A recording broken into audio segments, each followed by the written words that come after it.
Yeah, I'd heard a lot of friends talking about it, and I knew like a few companies that started buying them, and I heard friends talking about how they were good, and then I was approaching. It was a couple of tours last year. SSL really seemed like the only serious option, really. And also with a company like SSL, you're not taking risks, and when you're building like this, risks aren't what production want you to take. So you want something that's going to work every day, it's going to sound good, it's going to travel in the truck. So SSL was really the only choice, I think, at this point.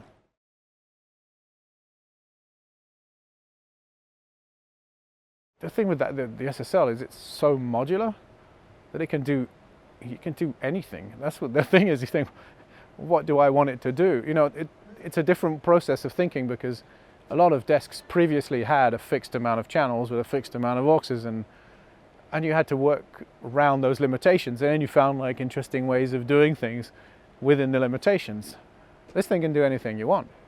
So then there's no challenge to try and figure out how to get around something. You just keep adding bits to it to do what you want. So your imagination is sort of the limit of it, really. There isn't you just make it do what you want it to do exactly, which is quite nice, because nothing's fixed.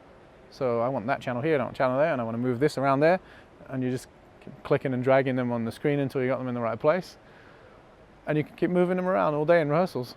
So I guess it's the lack of limitations that make it so much fun to use, because it can do whatever I want it to do. It never says no, it never stops, Just, I think the main fun bit of it. I mean, beyond the fact that it sounds great, obviously, which is the whole point of choosing SSL in the first place, is its long history of great audio. That's what you guys have been doing forever. So that's the main reason you choose. There's a lot of consoles on the market, but SSL has by far had the reputation and the preamps. You had it all already. So I also like the fact the snapshots are super easy to use. Snapshots over the years of so many consoles of extremely complicated, stupid systems that just drive you nuts. But this thing you just store it. It's just there. It doesn't do anything stupid. And I think the big part of it is the snapshots just work. And that's really important, because I don't want anything weird to happen. I don't want to hit, you don't want to be twitching when you're hitting the button and think, is it going to do something I don't want it to do, and turn everything off? So that was a very important part of it, of having the very clear, easy to use snapshot system. And it's also it triggers the MIDI into my rack, so it changes a lot of the, like all the delays change for the songs and the reverb changes. So it's quite nice in that. So you have it all set up. And it's just super simple. You just tell it what to do. Just keep clicking and it does everything you need it to do, which is cool. And they're easy to reorganize. They're easy to just add another one. It's a very simple process that I like.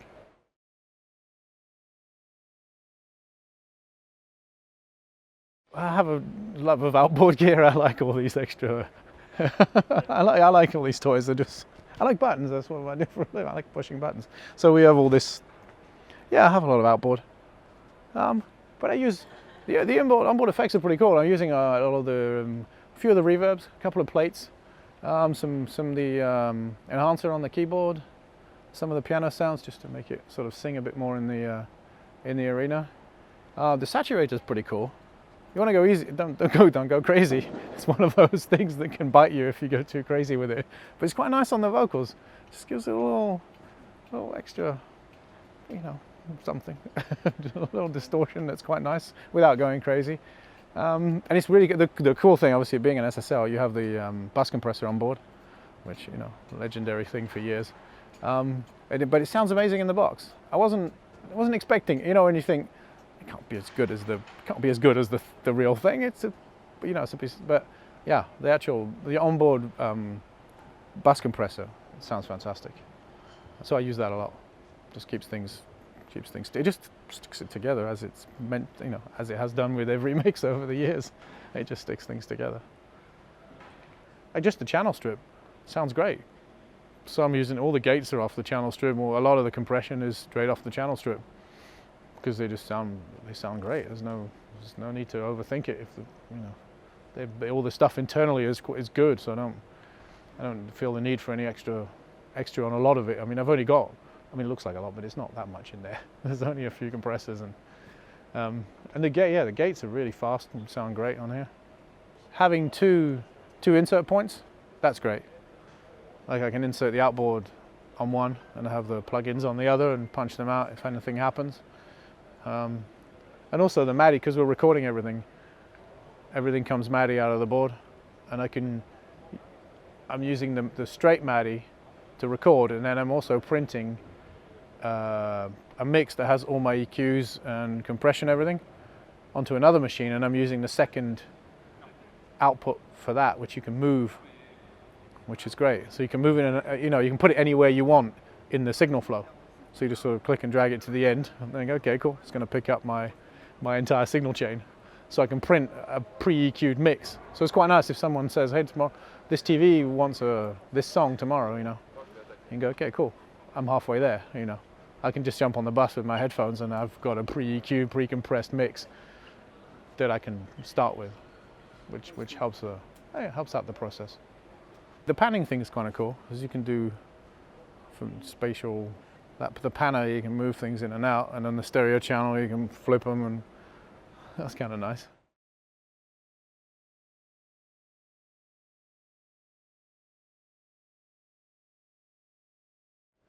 Yeah, I mean, because the drums, especially in live music, are the foundation of a lot of this. If you think, especially in a stadium, the guy at the back, you're 200 and something meters away, way at the back of the stadium. You want kick, snare, and you want the vocal, and you want some form of recognizable melody.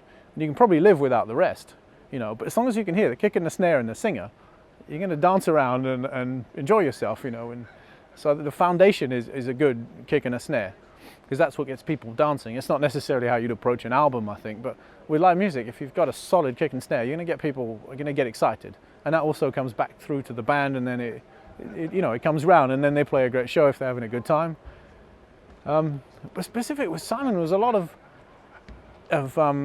it was the tuning of his drums was really important, and he said, just do not gate my drum kit. And at that point, I was kind of gating a lot of drum kits. So I thought, oh yeah, that's what you do, And he told me, just do not gate a single one of my drums, And if you think anything is making a boinging noise or anything needs changing, just come talk to me. We'll tune it out to make it right. So that was a big eye opener. I was like, okay, all the gates are off, everything's just flat. Okay, let's see what happens, and then we started from there. I learned a lot about tuning drums specifically, which I think is the main part of it. So if you've got a well-tuned drum with a good mic, you don't need to mess with it. Yeah, and it's also having the experience to go to the drummer and go, hey, about a couple more turns on the snare, or I think it could go up. The snare could go up a bit because it's not quite fitting in the song.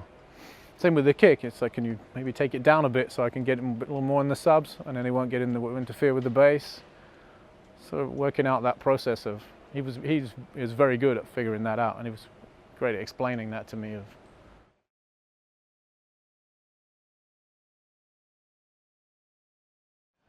Fly the subs. As you can see, we have 12 subs, 12 KS28s in the air, and that will travel a long way. Yeah, put your subs in the air, because otherwise you're just killing the people on the floor. If you got it tuned right, and it's got the nice, play a 71 in front of it, I don't do much to it. I don't actually do a whole lot to it. I always found that years ago, because when I started out babysitting and looking after engineers, I remember finishing a gig, and I can't remember who the engineer was. I thought, oh, this sounds great. And I was like, right, I'm going to write this down. This is going to be amazing. I've got my kick drum sound forever, I was looking at the board, going, well, it's flat. You haven't done anything. 3/4 of the board was just flat. You just put a few high passes in, and I guess there's a lesson in not actually, just because you have all these buttons, you don't need to touch all of them.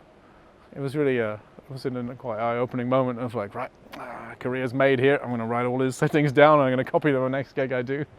And then most of the board was flat, so there was nothing. He hadn't done anything exceptional. I think it comes with working with the band and not getting in the way of yourself. You know, if you just start digging every single every single thing, you end up in a mess. So I think just leave it alone. You know, if it sounds good, don't mess with it. All the great bands, if the band sounds great, it's a lot to do with how the band sound on stage. If all the instruments and the sounds are great, then it's hard to mess up. You know, and don't put anything stupid in the way. Like, try and keep the signal path clean, like going straight into the SSL 32 boxes, straight out of the console, and not having too much in the way. You know, because it just goes straight through here, into the lake, and out to the PA. There isn't a huge amount of stuff in the way. I mean, I might have a lot of outboard, but most of that is inserts. A couple of bits on the vocals, but not much. There's not that much. There's nothing, in the way on the mix bus except for the bus compressor.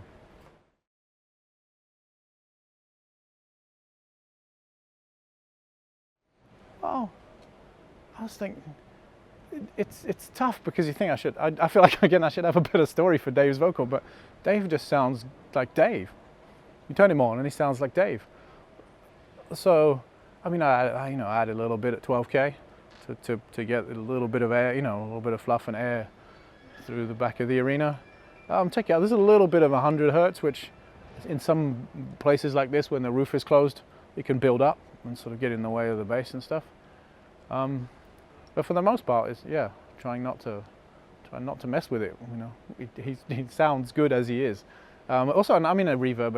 Every singer needs a nice, tasty reverb. I like quite long reverbs. I think it gives a nice color to his voice, and he likes a lot of slapback delay, which is a thing Dave's used in the studio for years. So there's always a very tight slapback delay on his voice, which he's used on the albums for years, which I do replicate live, which works well for his voice. It sort of makes him even bigger than he's already got a huge, powerful voice. So adding that to it makes him, really sing.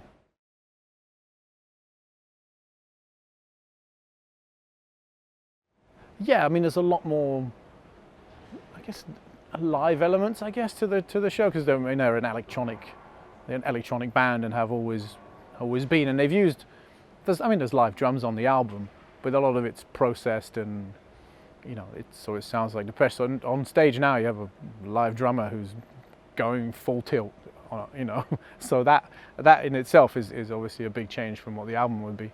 So it's a lot heavier, it's a lot more heavier and intense live, because you do have that extra note, the drums, and Pete as well, who's the keyboard player, adds a lot to that, playing a lot of the bass lines he'll play live, which again, if you had it sequenced, gives it a little movement that can go with the crowd, which is really nice. So yeah, it's a harder hitting experience than you probably get on the albums, because as they get, a lot of bands live end up that way. But I think especially with Depeche Mode, because there isn't a drummer going full bore on most of the recordings, and it also brings a lot of excitement that I think you need live, because you need movement on stage, and Dave's running around everywhere, Martin's moving around, and you see Fletcher's got his arms in the air, and then you got Christian's just pounding everything. It's the kids get behind it, and it becomes quite exciting, and it gives an energy to, especially when a huge building like some of the stadiums are doing. It just gives it a great energy.